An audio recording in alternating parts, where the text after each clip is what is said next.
of why he's always out, always injured, and has barely kicked a ball for Manchester United. We're looking at Semenyo, the possibility of Manchester United bringing him in this summer. Is the price correct? We know that area of the pitch needs to improve as well. So we want to get your thoughts on that. We want to hear your opinions. Something very, very interesting about the underlying issue with Mason Mount as well. So we're going to be going through all of that. Also, I would like to know where people are watching from. So if you're watching from London, Sydney, Lagos, wherever it may be, let us know right now in the live comment section. Can't wait to hear from you as well. Mount to Saudi is what Gio says here. Look, what's really, really interesting about this news with Mason Mount is that I'll read it to you first of all. It's always important to read the headline first off. And it states that in recent months, there has been discussions regarding sending Mason Mount to a private clinic in Switzerland regarding his injury problems. Man United feel that this is a valid option, as it would theoretically limit the amount of injuries moving forward. Should it be chosen, though, and he could be out for 6 months.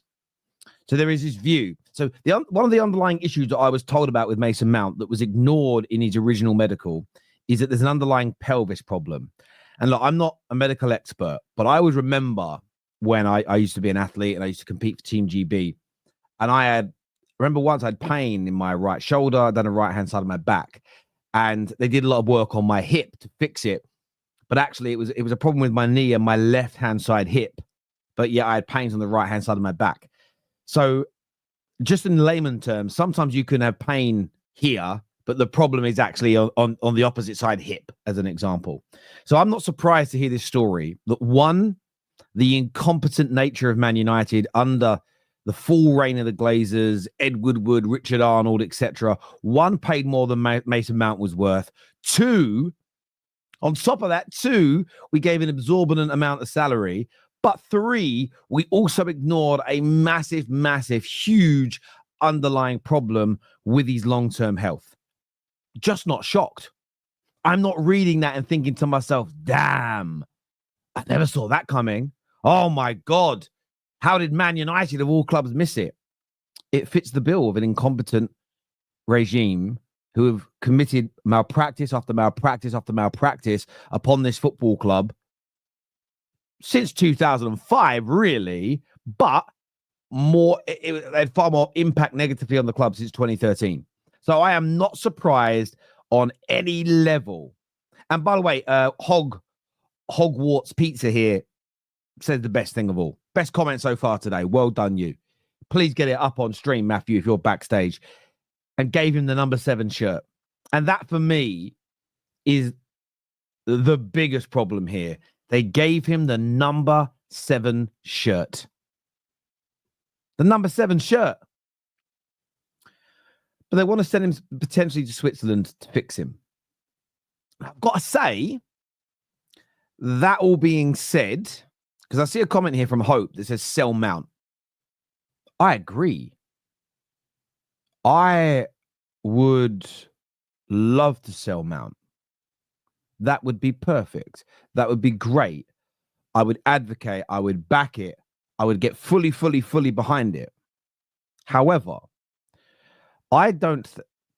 I'm someone that always plays down this, oh, United can't sell their players. Oh, you won't sell Anthony. Ah, you can't sell Rashford. Oh, you can't sell X, Y, and Z. If a player is readily available, there's always the ability to sell them and always a chance, whether it's on loan, whether it's for a lower fee, but you can get rid of them. Players that are constantly injured, it is a different kettle of fish. The scenario is wildly different. I think it's going to be exceedingly difficult to sell Mason Mount. Exceedingly difficult to sell Mason Mount. Mo here, Mo HD, Mohammed says Mount has zero value. I hear you. By the way, Callum Van Dijk, welcome to you too. Thank you, Jacob, for the lovely words. Appreciate it. Always great to be back on the United stand. Make sure you get the like buttons up, people. First thing you should do when you come on this platform, hit the like button and share. Just got to get it done. Share it in your group chat. Share it on your social media. Encourage your friends, your family, your followers to come and Support the community. Get that done. Thank you, Jacob. I appreciate it, brother. There is no value there. So I understand why Man United are looking at doing this. I understand the logic of we may lose him for 6 more months, but we could fix the problem, which means, one, we could then get the best out of this player. We could play him. He could have an impact on the team. He could become an integral part, potentially. The secondary matter is we may be able to keep him fit for 6 months, and then he grows some market value and we can move him on. If he keeps getting, the irony is he's probably going to be out for 6 months injured anyway next season. He's probably going to miss around that amount of time with injury based on the last 4 years. So would I like him to just stay fit and play and have an impact, become integral and become an important part of our team? Yes. The opposite side to that is, would I like him to play, become part of our squad, and then we can sell him? Yes. I'd like both those things, idealistically. But you look at his recent injury record, how likely is it? Well, it's low. It's a very, very small chance of happening. I think me and Margot Robbie getting married has a slightly bigger chance. Now, look, I know I'm a specimen. I know I'm a beaut. I'm a very gorgeous man. Miss Robbie would be, I'd knock her bandy. I think she'd be over the moon if I said, look, do you fancy going out for a drink? Do you fancy a little dinner? Fancy a little, little Weatherspoons on a Friday night? I think she'd be over the moon. I think she'd say, oh my God, yes, Mr. Flewers. But it's just unlikely, She lives all the way in LA. I'm all the way here in Southeast England. And, our paths are probably never going to cross, But there is still more chance of that happening than Mason Mount not getting injured next season. Genuinely far more chance. It's as simple and as straightforward as that. Simple and as straightforward as that. So, look, I'm just hearing this news. I'm like, I get the knee-jerk reaction will be, oh my God, it's so stupid. We've got to try and fix the problem. And this is one of the areas where I will, in some degree, defend Brailsford, defend Ineos, defend the new regime running the club. They are still trying to put out and fix so many fires created by the previous regime. They themselves will make mistakes because everybody does. The best run club in England in the last decade, most people view it as City. They've bought some duds. They've made some mistakes. Everybody does. And you're going to have to, every business, every department, every household, every school, every classroom, and I'll come to that super chat in a minute, Patrick, I promise. All of these things, there has to be a built-in leeway, a buffer, a margin for error. There has to be.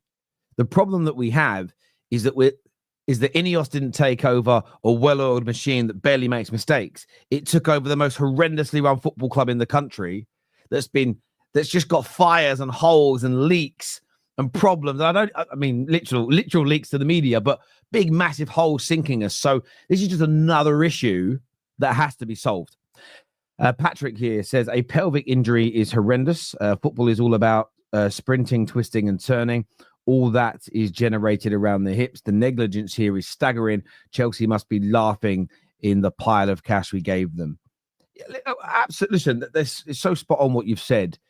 I'm only going by what I was told privately by someone that I trusted, that there was an underlying pelvic issue that was missed.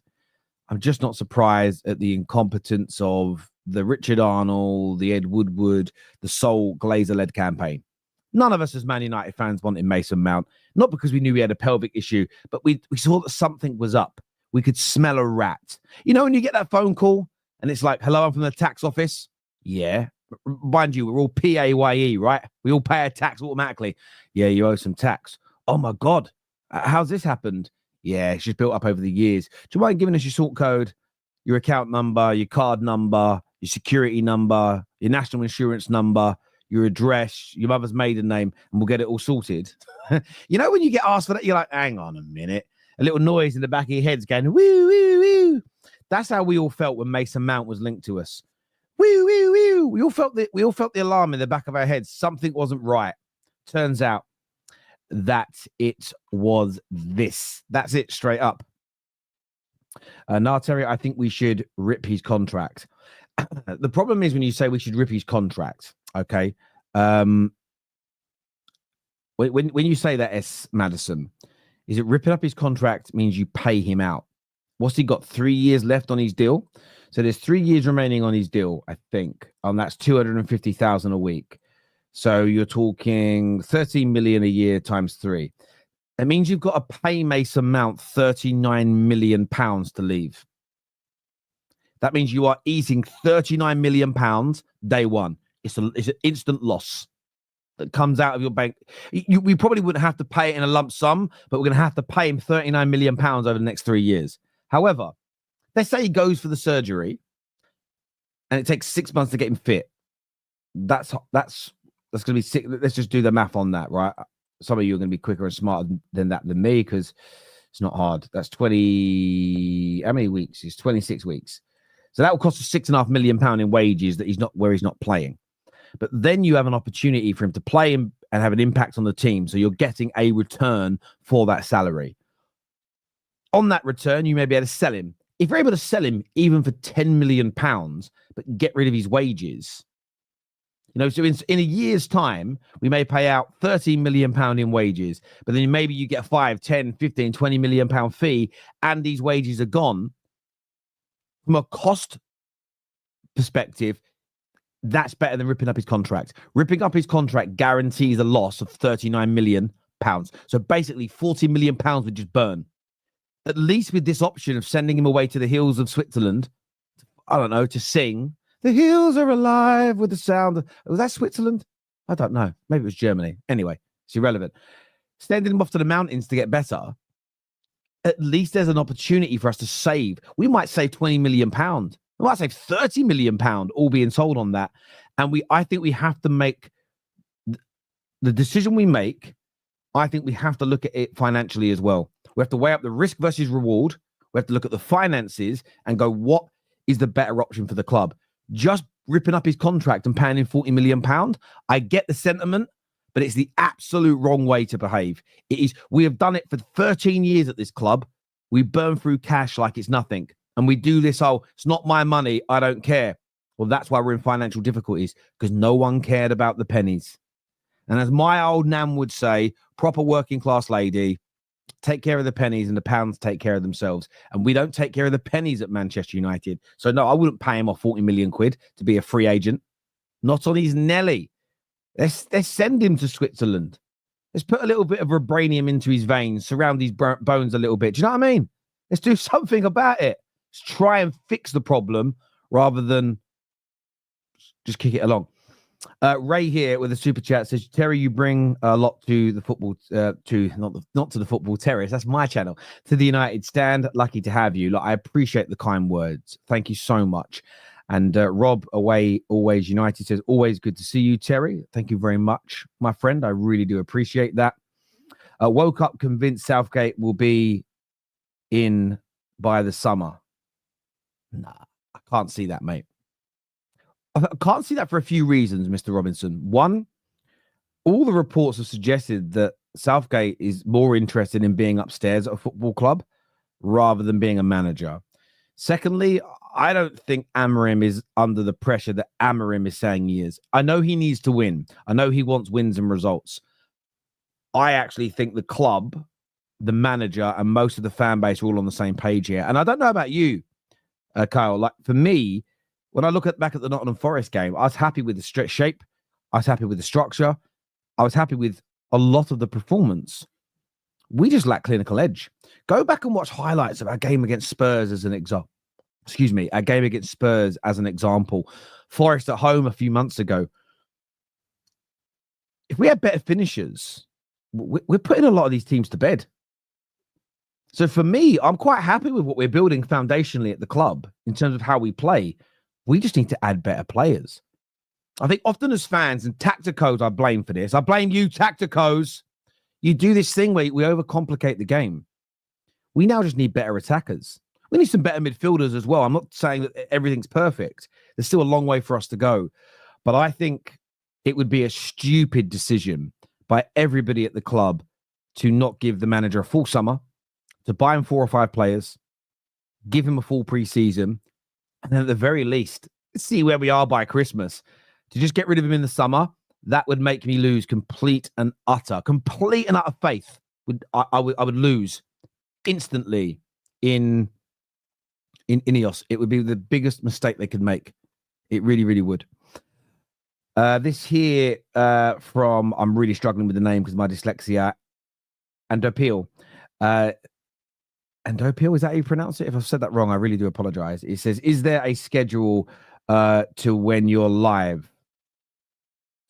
Well, on the United Stand, typically it's Thursdays.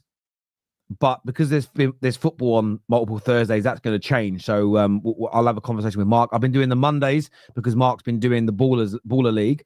So I'm doing this Monday. But it kind of varies depending on when Mark asks and or needs me. In terms of the Football Terrace, I mean, the scheduled live shows, Monday morning at 11, 10:45, and then 6 p.m. Every Thursday and Monday at 6 p.m. And then we do shows on Tuesday afternoons at 3:30 called Straight Facts that are live. And then after every top 6 game, we go live for match reactions. So, yes, you'll see me on here at least twice a week, I think, on the United Stand, That's Football. And then every day, really, on the Football Terrace. Just come and check it out. It'd be great to see you. Man United PLC have neglected Man United FC. So Mount possibly getting the treatment he needs is an improvement. You can't grow crops from rotten soil. Captain, bro, just a phenomenally good comment. Phenomenally good comment. Balanced and makes sense. I'm not having a pop at the gentleman before that said rip up his contract, but that simply won't fix Manchester United. It just won't. It can't. It never will.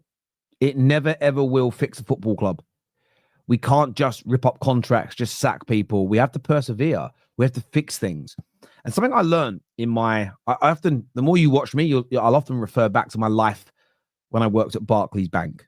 And that's because it was over a decade of my life where not only was it my job and I was there and spent a lot of hours there, I learned a lot.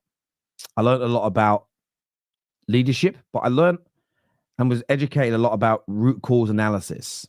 And it was something that I got obsessed with in my job. And it was about, and this was when I worked in the branch network. And if you remember I can't talk about what they're like now. I've been out of the branch network for the best part of a decade now. But when I joined, the queues were horrendous, as an example. You'd go into any bank in any kind of built-up part of the UK, and the queues were out the door. And it's like no one cared. Customers were angry. The staff just served as quick as they could. And we went through this education process, and we had these experts come in that taught us about root cause analysis. And essentially what we worked out is that as a bank, as a department of the bank, we just put out fires every day. Right, big queues. Let's get the fire hoses out. Let's put the fire out. And what they were teaching us to do is how do we stop the fires from starting? That is a much better exercise. It's a lot more hard work in the beginning, a lot more problematic, a lot more hurdles, a lot more stress, but better for you in the long term. So what we started to do is we started to walk the queues and we would ask the customers what they're here to do. And what you would find is every day, 50, 60, 70% didn't even need to be in the queue. So they could be handled in different departments, or we could start educating them. This is how you do it on mobile banking. This is how you do it on online banking. This is how you can do it on the telephone. So you can phone this number, or you can 3 clicks and you can delete that direct debit. You don't need to queue up. You don't need to stand in the queue for 40 minutes to cancel a direct debit. You can do it at home in a minute and a half. So we went on, it was about a year to 18 months of absolute, and again, convincing, I don't want mobile banking. I don't want to touch it. I don't want to use it. I'd rather stand in the queue. They didn't want to stand in the queue because they would complain at the end of it. So there was a lot of perseverance went into this. But 18 months down the line, our average queue times went from 45 minutes to 2.5 minutes. Customer satisfaction scores went through the roof. And it's because we changed our approach. We tried something different. We went through pain. I'm going to quote Amarim. We suffered. But in the end, we were in a much better space from a customer satisfaction point of view. Then the customers that were coming in, we had more time to talk to.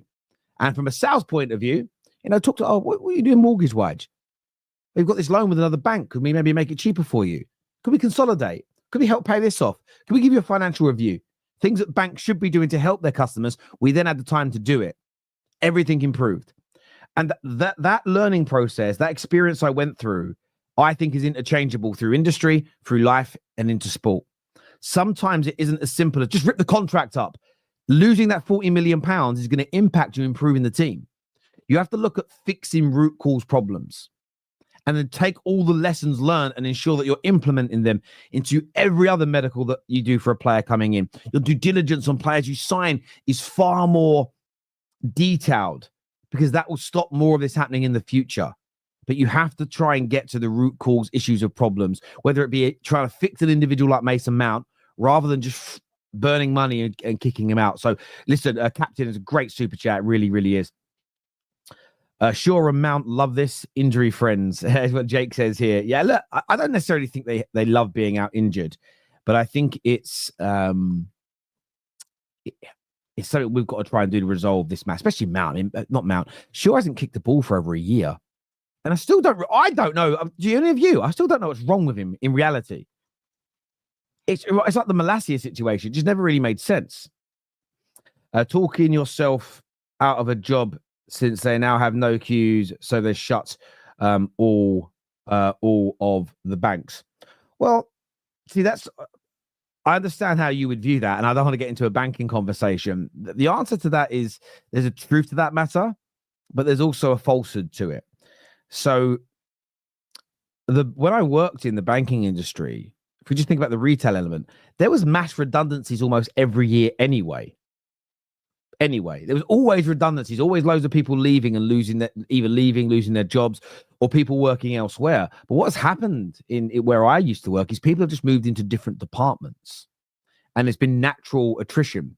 So very few people, there hasn't been an sort of an exponential growth in people losing their jobs. A lot of it has been natural. A lot of it is natural attrition. So a lot of it is where you have someone retire, they just didn't backfill the job, if that made sense. So no one just, oh, great, we've got rid of the queues, suddenly there's no job. But what's also happened is that the way people bank has changed. The same way people have shop has changed. Most of us don't go into shops anymore and buy clothes. I rarely do it. I just go online to Zara or Next or whatever it may be. And if I'm unsure about the size, I will order two. I'll get a medium and I'll get a large, or I'll get a large and an extra large. And then I send the one back that doesn't fit. And yeah, it just changes. So yes, then there's less people working in retail shops selling clothes, but there's more people in the warehouses fixing them, sorting them and sending them out. So I don't necessarily view it that way, my friend, but we had to fix the problem because it was an inefficient way to operate. The organization had to fix it. Otherwise, if somebody else did and you lose your customers, then you go out of business, don't you? That was what was more important. So yeah, I hear what you're saying, but you've still got to fix the root cause problems. You've still got to solve all of the issues. What we didn't probably see 20 years ago is the digital revolution of the world happening the way that it did. I don't think anybody saw it being as quick and as fast and as potent as it has been. I don't think anybody saw it. I still think people are struggling with it now in the football world. You know, it's why the mainstream media is trying to copy what we're doing.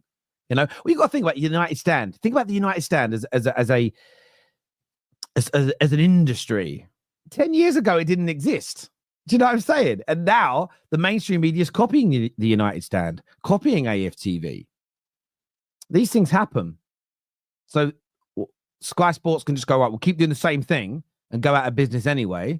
Or we can evolve. It may mean in the long term there's less people in our studios. It may mean in the long term we don't do as many shows the old-fashioned way, but it keeps them alive. You have to adapt. But to adapt, you have to address the root cause problems. Because if you don't adapt, you die. It's as simple as that. Terry needs to replace Dave B as Jim's right-hand man. Listen, I'd love to have a go. I'd love to have a go. Not as the main man. I would love, genuinely, not because I think I'm super smart, special. I'd love as a consultant to sit in Man United for 6 months and listen, learn, give suggestions. I'd just love to do it. I would just love to do the job. I think I could help improve them. I really do. Also, I might walk away from it going, oh my God, it's much harder than I thought. I'd like the experience. It's not going to happen. I would just like the experience. Let's move on for a moment because I want to speak about a few other subjects as well today. By the way, get the like button hit, people, if you haven't done it already. Get it smashed right now. Get it smashed right now. Vicky actually asked a really good question here. Vicky says, Terry, is there any kind of insurance that clubs can have for injuries. I think there is for sort of career-ending injuries, as an example. But I don't think there is insurances that cover you in the short term. I think if a player has a car crash and can never play football again, there's an insurance element there. And I think a lot of that is like normal insurance. So I have this in my life. I have like a kind of income insurance where if I get a terminal illness or a critical illness, I get whatever I take in salary per month. I get that paid for the best part of 2 years. I pay for that on a monthly basis. So that exists for personal people. I'm sure a club can go, right, let's put some premiums in place if a player's out missing. But I don't think they do it just for the day-to-day injuries. I think there may be policies in place for serious accidents or illnesses that wipe a player out, but I don't know if they're a common practice, to be fair. Ray here says, have you ever heard of clubs having insurance to cover players' wages in case of injury?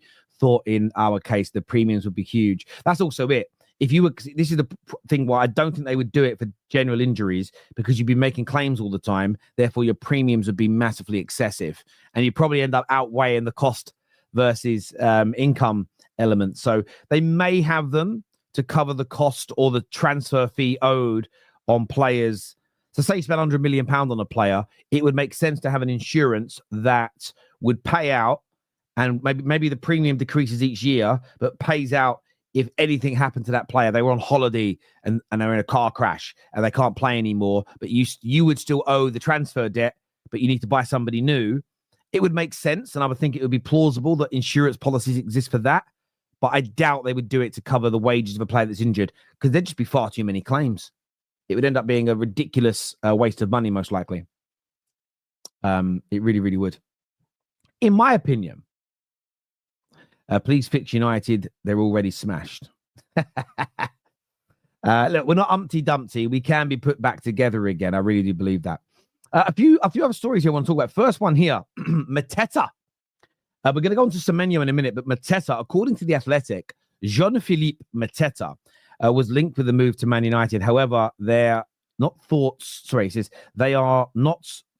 I can't read this right. However, they are not thought.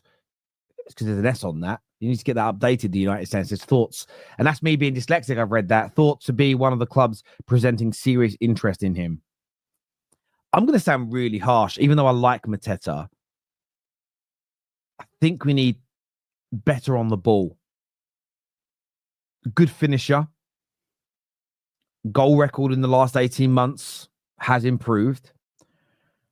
But if I'm going to be pernickety, if I'm going to be harsh, the first touch is still not quite where I want it to be. And the reason why I think that's important, at Palace, I believe there's probably data available on this. I think teams sit higher up the pitch or have less players sitting back when they attack. Why the first touch is key when it comes to a striker for Man United, in my humble opinion, is often we attack and you're in more confined spaces, less room to operate. I think we need a striker whose first touch invariably keeps the ball very close to him.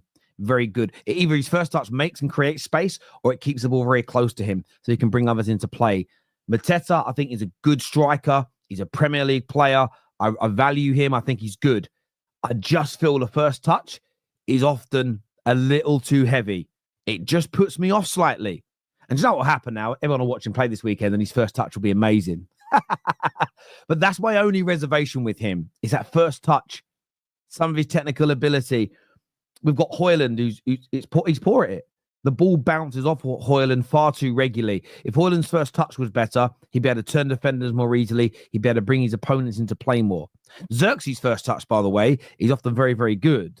It's just the rest of his play. Like, if you could take Xerxes' first touch and ball playing skills and then put Mateta's predatory striker instincts into one player, that's what we need. That is the kind of player that we need as a football club. But what do you all think? Mateta, would you like to see him come to Manchester United? I'd love to get your thoughts, feelings, opinions on that right now in the comment section, people. Has anyone ever told you you look like a Timu Peter Jones? Who's Peter Jones? Are we talking? Is that from Dragon's Den? I don't think I look like Peter Jones. The man's like 60 years old, bruv. I wish I had his money as well. I wish I had his money, though. That'd be nice. Let's have a little look here what you guys are saying. The goals are too small for our strikers. Yeah, they got to make the goals bigger and then we can stick with our strikers.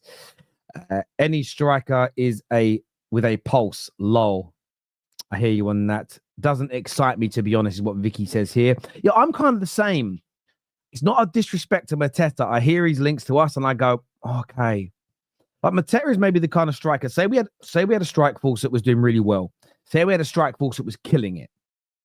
And then we bought Mateta as part of that strike force. I'd be like, okay, cool. A little bit like when we bought in Uncle Iggy a few years ago in the January. Again, never good enough to lead the line every week for Man United, but a good part of the squad. That's how I sort of view Mateta. And I know Palace fans will be offended by that. I get it. But I'm talking about us trying to get back to winning Premier Leagues. I think we need more. Not only striker, but also a midfielder that is press resistant is needed. I totally agree. Like press resistant players are very, very important. But we need to have power. And part of being press resistant is power and pace. Having a kind of an explosive nature when you beat a man. I'll give you an example. Bruno Fernandes is actually quite good at turning a player. He can, the initial turn's okay. The problem he doesn't have the explosive acceleration to then give himself 2 or 3 yards. He gets caught up too easily. Eriksen's the same. Ugarte's similar. We need some more of that explosive acceleration in the middle when it comes to beating a player. A lot of people, sorry, I think she knows. A lot of people here, and Nikhil and Rob and Carlo, all saying no. All saying no. Let us know. This year from Babu, one of the members of the United Stand, says no Mateta, yes to Osimhen. Yeah, I love Osimhen. I really do. Do you know what he does, Osimhen? He scores goals that the kids will say low XG goal. He just has this ability to rifle the ball in. Go and watch the first opening goal he scored for Galatasaray on Wednesday night. I think it was Wednesday night he scored it. Might have even been Tuesday, but go and watch the goal. It's just inside the box, not an acute angle, but slightly pushed out to the right-hand side. And the way he hits it with so much power, very Isak-esque, just rifles it into the near post, top corner with such accuracy and power. We just need a striker that can do that, because those low XG goals, or my generation, we would say sort of half chances, a player that can score 5, 6, 7, 8, 9 of those a season, they're invaluable.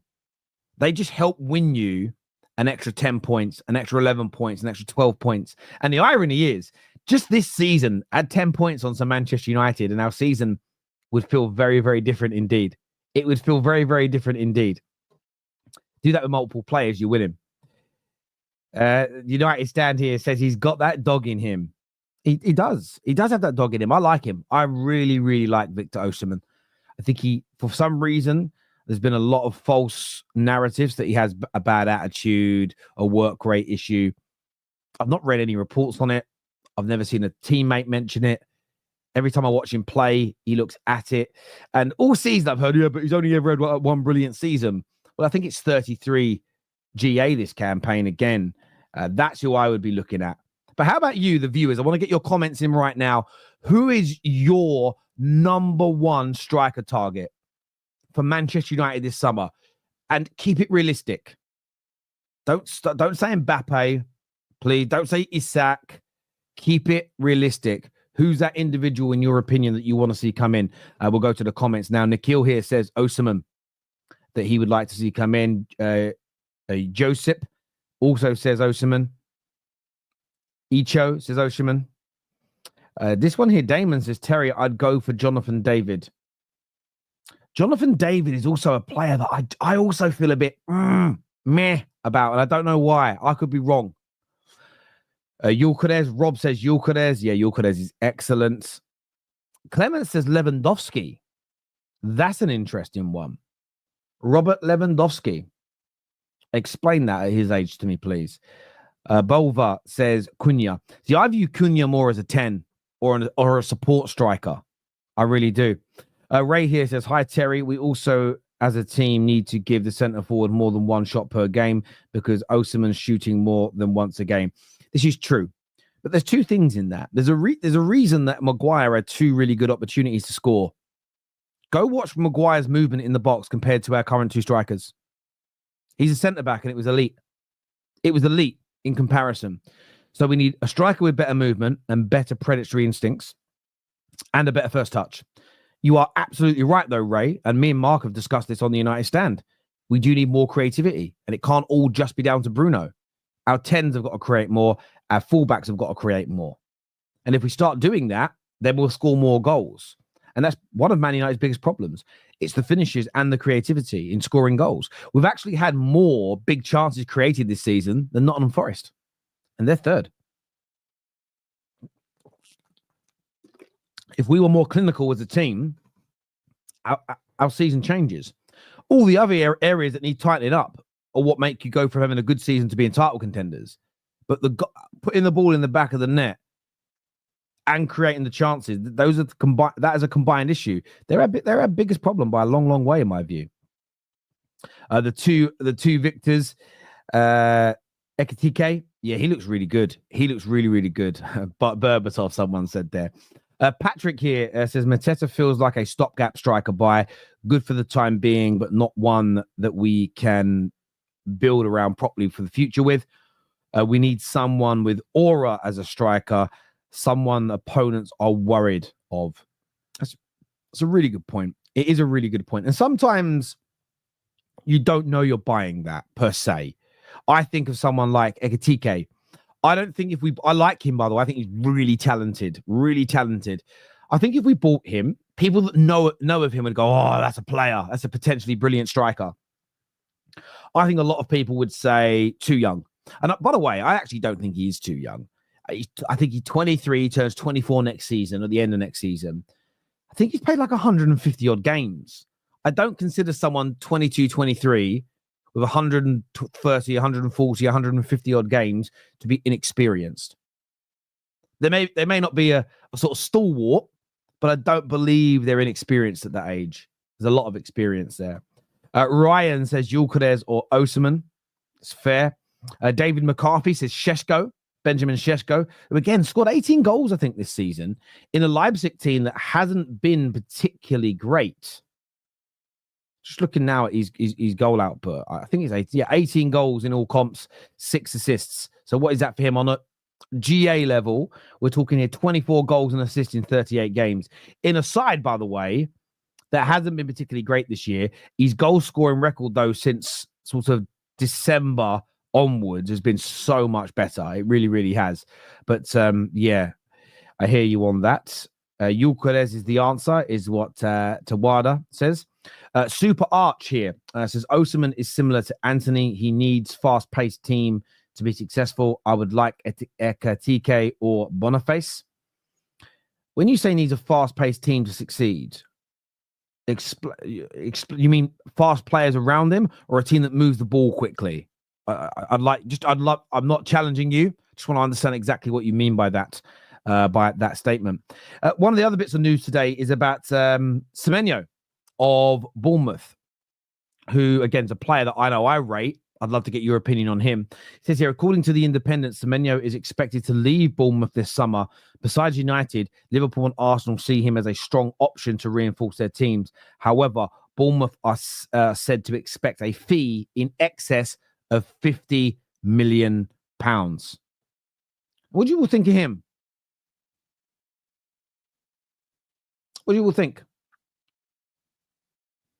Semenyo? The output certainly got to improve, but I just think about him in that 10 role. And I think about the opportunities in the game against Forest as an example. Go back and I look at the game away against Tottenham, and I just think, imagine him in those positions over Garnacho. Would we have won those games? And that's how I'm kind of assessing some of these players that would go into these 10 roles.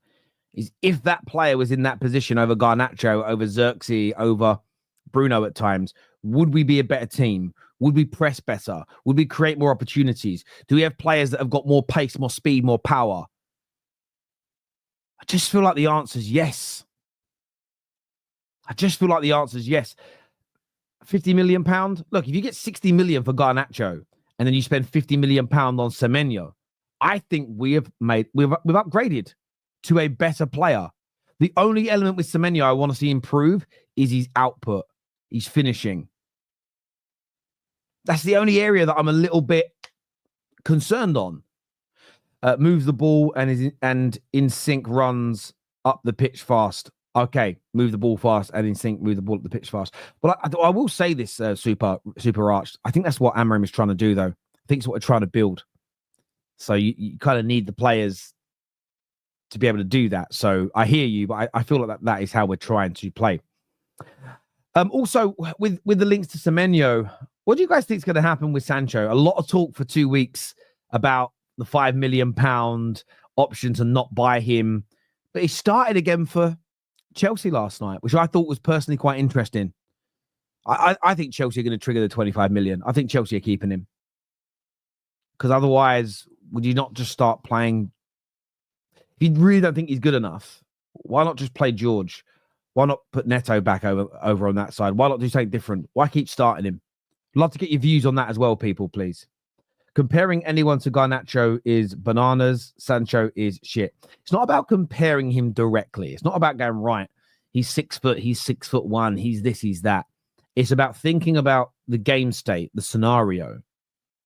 And because I think we're not going to change the way we play next season, we're seeing how we're going to play. And it's thinking about individuals we're linked with and going, will they make that play better? Will they be more clinical?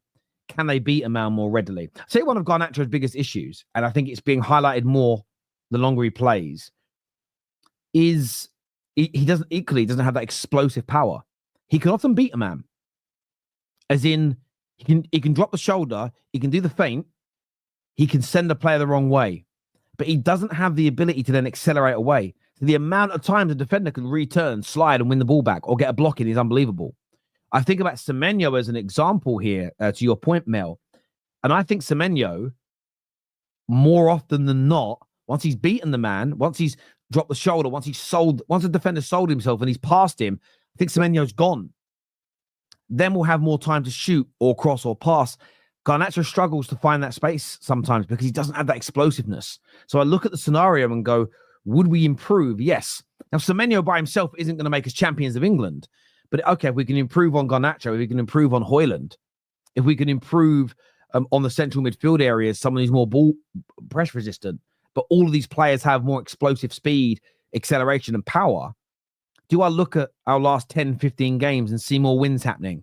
Yes. More wins means less pressure on the manager, means more happy, a bit of a happy nature from the fans. And then we can maybe look and go, right, well, this had, the next summer, let's add another 2 or 3 players and hopefully we go to another level.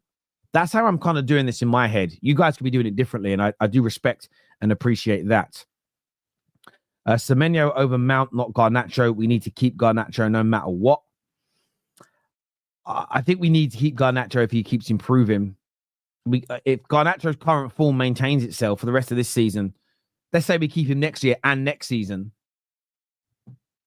then what? And the club's got to make a call on this.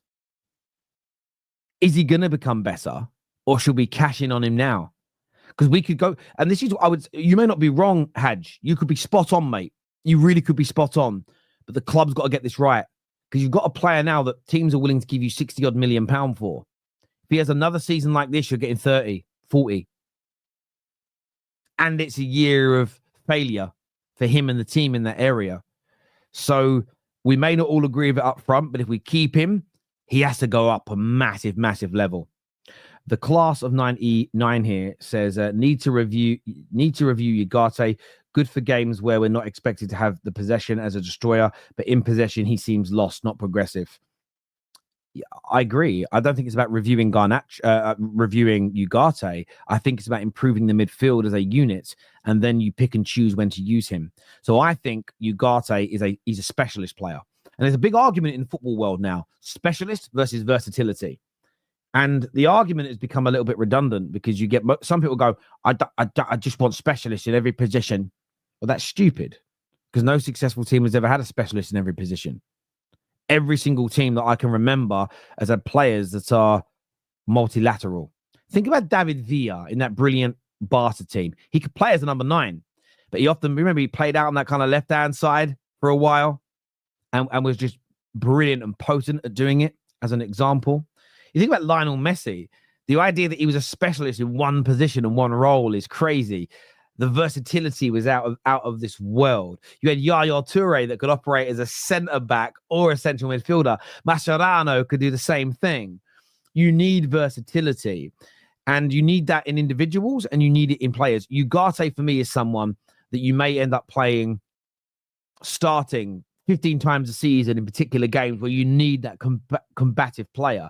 There are other games where maybe you think, you know what, we're at home against Leicester, Southampton, Ipswich, all the bottom half teams. And you might think, in those games, do we need that combative ball winner? No, we can play more of the ball playing midfield players because the teams are going to sit back. It's about having those options for me. So I wouldn't review Ugarte about him. I think he's excellent at what he does. We just need to build that midfield differently as a unit so that we have better options, is what I view on that. But you could see it differently. Look at Elanga. You would say should we keep him in case and he properly will develop like Elanga. Biggest problem is our ability to develop these players, therefore the current state. But with Elanga as well, it's one of these things where I sorry, I read something funny then. I look at it this way. Elanga wouldn't be doing what he's doing now in a team that is more progressive and has more of the ball and teams sit back. Elanga, yes, I think if we'd have kept him and developed him, he'd be brilliant for us on transition attacks. He'd be brilliant as a player in our team if we're winning and teams are opening up. But would he have helped us against Forest the other day? I don't think so.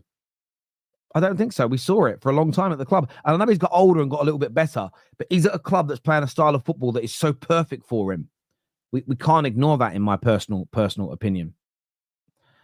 Let's have a little look here. Thank you, Terry. Great points. What Damon said. Thank you very much, my friend. Martin, good to see you here as well, my friend. Had says, Garnacho will improve in no time. Give the boy some time. Listen, and if the club do that, I will be supportive and encouraging and want him to do better. The problem is we have to get it right. We really, really do. Let's make sure I haven't missed any of these comments here. This is from Simply Ready. Says, those who ain't seen through Garnacho yet are clueless. Sell him, is what has been said there. Listen, I understand the sentiment. I really, really do. Look, I want to thank everybody that has tuned in this morning. It's always a pleasure to sit here and talk football with you. I hope you've all smashed the like button. I hope you've all gone and got that done. It'd be great to see you on my platform as well. If you want to see more of me, I'm on the Football Terrace. Go and search it. Go and subscribe right now. It'd be brilliant. Make sure you're subscribing here, though, and you got those bell notifications turned on. Mark and the team are back at around 2 p.m. this afternoon, so make sure you're back for that. But until next time, everybody, take care of yourselves. Goodbye, God bless, and I'll see you all again soon. Peace.